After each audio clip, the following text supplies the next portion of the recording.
about discussion skills, because discussion skills is very, very, very important. Why do you think it's very important, or do you feel it's very not important?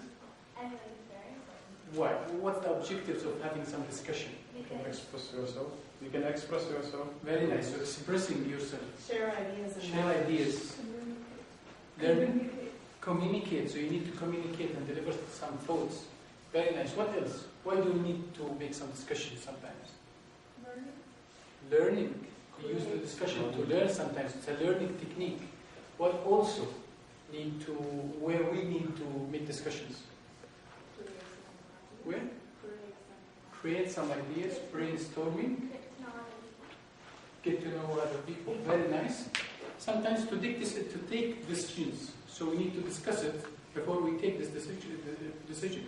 If you don't know how to discuss, we'll get a bad decision and then we will be having a lot of trouble. So from these answers, if we don't discuss in a good way, what will happen? We will have conflicts, we will fight sometimes, and we will not have good decisions. We will have some dictatorship, so someone will choose one decision and do it, and we will not develop our thoughts, we will not develop our ideas, and we will not be expressing our opinions. So maybe we will be like very separated as a community. So discussion is a very, very important skill. And we need to, in this presentation, we try to go through the major things to learn how to discuss. So first of all, we will go to how to discuss. So what exactly the procedures or the manners that we need to learn in order to discuss effectively. And then we will go to the some of what should we do in a discussion and what should we don't do it. And at the end, we will talk about how we can pursue or give an idea in a logic sense, because a discussion, you will be presenting an idea, so you need to present it in a good way. And if someone is trying to present an idea for you, you have to know if he's going to take it or give it for you in a good way. So how we can discuss in a good way, like how we can deliver the idea or the opinion. Do we need to, if I have an opinion, I say, for example, this workshop is nice, and you have an opinion that this workshop is not useful. So what is, if we want to discuss the major and the starting point in order to have an effective discussion, is to put in your mind and to put in my mind that we are seeking the truth. We are seeking the right, even if it is with me or with you.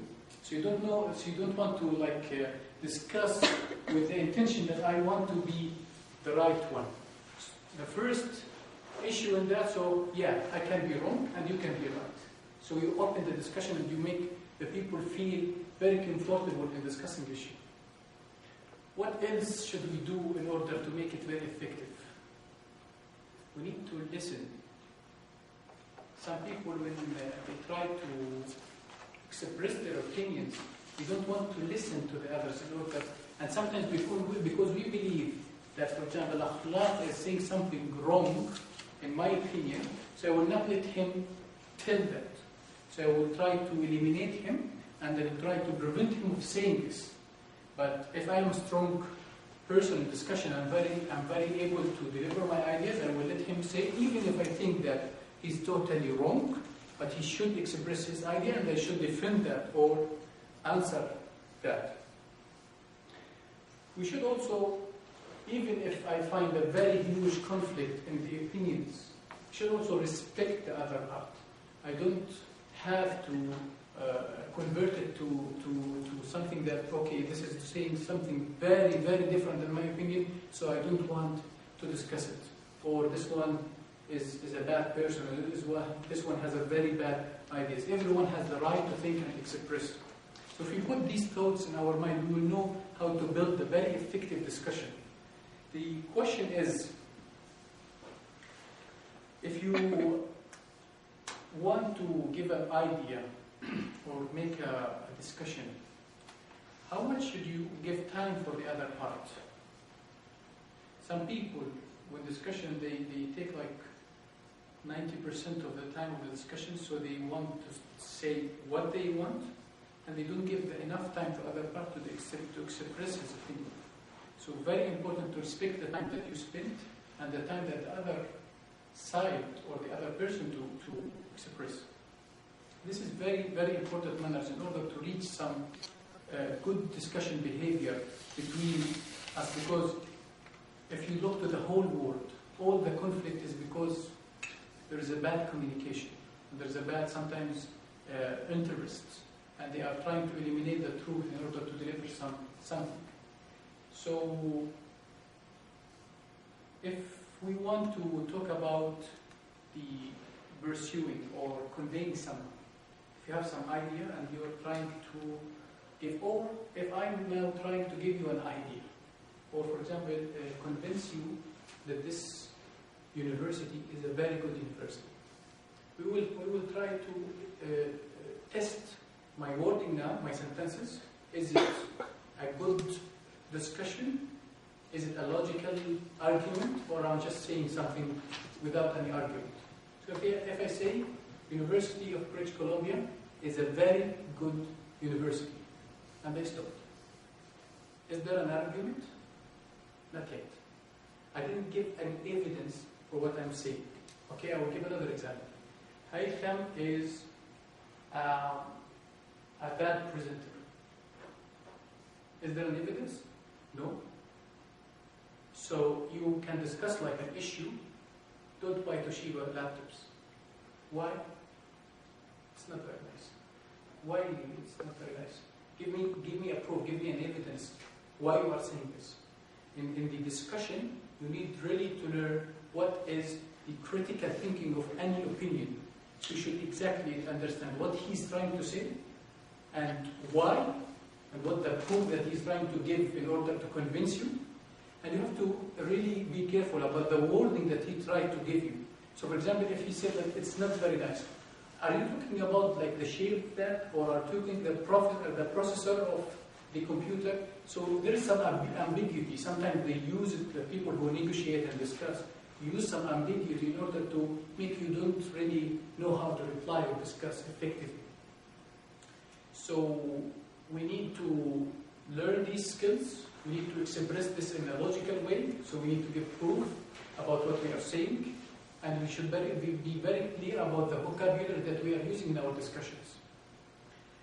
At the end, I want to warn you of some fallacies. And fallacies is some mistakes that people intended sometimes to use it in order to make you not able to discuss or not able to defend your thesis or defend your argument. So for example, if you told me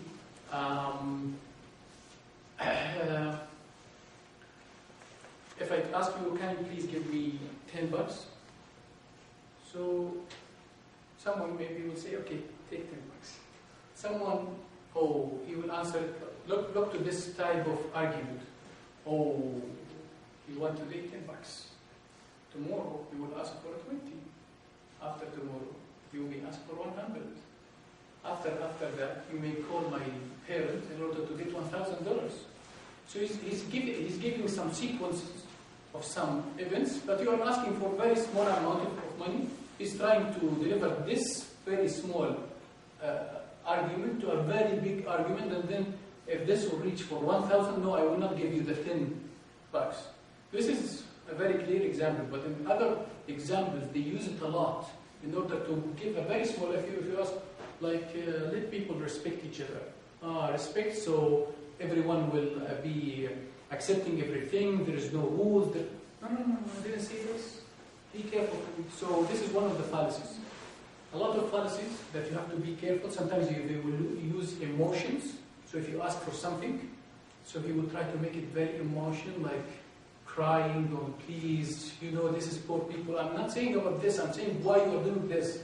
This is very important. So be careful about fallacies, emotions, and use your critical thinking in your discussion so you can get the right and the truth without having just expressing your opinion, even if it's wrong. You have to be convinced or convince the other side. This is just a very fast introduction about the discussion skills, and there's a lot of things ever, but time limit is restricting me of continue. Thank you very much, and I hope you like it.